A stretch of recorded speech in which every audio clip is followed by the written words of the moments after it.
જામનગર માટે ખાસ કરીને હોસ્પિટલ તંત્ર, હોસ્પિટલના ડૉક્ટર્સ ખૂબ જ સજાગ છે આ બાબતથી.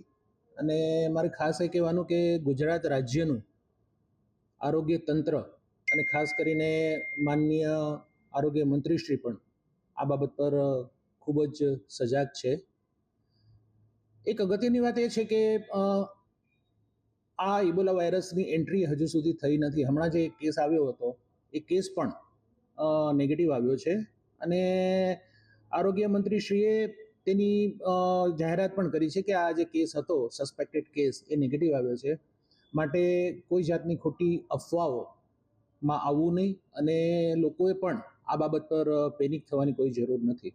જામનગર જીજી હોસ્પિટલમાં આપ જાણો છો કે કોવિડની સામે પણ કઈ રીતે આ હોસ્પિટલ લડી છે અને અનેક જિલ્લાઓને પોતાની સેવાઓ પૂરી પાડી છે.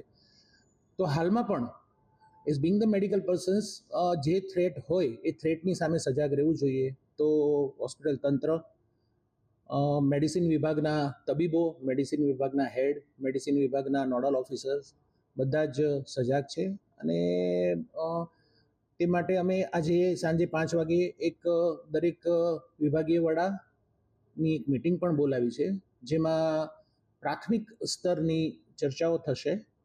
અને મેડિસિન વિભાગમાં 2A અને 2B એ જે વોર્ડ છે ત્યાં 35-35ની સંખ્યામાં બેડ છે. અને ઇબોલાને પણ કોઈ પણ આવા પ્રકારના જે રોગો હોય છે, તો સસ્પેક્ટેડ કેસીસ હોય તો એને આઇસોલેટ કરીને ત્યાં રાખવાની સુવિધા આપણે ત્યાં છે જ. પરંતુ જો ઇબોલાની વાત કરીએ તો એ આખું એના માટે એક સેપરેટ વ્યવસ્થા ઊભી કરવી પડે અને જે આ ભીડવાળી અને હોસ્પિટલવાળી જગ્યા છે તેનાથી તેને દૂર રાખવું પડે. તો એ માટે પણ અમે એક જગ્યા લોકેટ કરી છે. જૂની ડેન્ટલ હોસ્પિટલ જે છે, જે મેડિકલ કેમ્પસ હોસ્પિટલથી દૂર છે, ત્યાં આગળ અમે એક જગ્યા લોકેટ કરી છે. અને મને નથી લાગતું કે એવું કંઈ કરવું પડે ઉપરવાળાની દયાથી, રામની દયાથી, પણ એક રાખી અને એક આયોજન અમે કરેલું છે. અત્યારે જે 2A અને 2B ની વાત કરું છું એ 35-35 બેડના છે, સસ્પેક્ટેડ કેસીસ હોય તેના માટે. અને જે નવું ઊભું થશે એ જગ્યા પણ વિશાળ છે. એક્ઝેક્ટ સંખ્યા હું નહીં કહી શકું, કારણ કે ઇબોલાના જે સ્ટેન્ડર્ડ છે તૈયાર કરવાના, સેપરેટ કેબિન હોવી જોઈએ અને આખું સેપરેટ ઇન્ફ્રાસ્ટ્રક્ચર હોવું જોઈએ.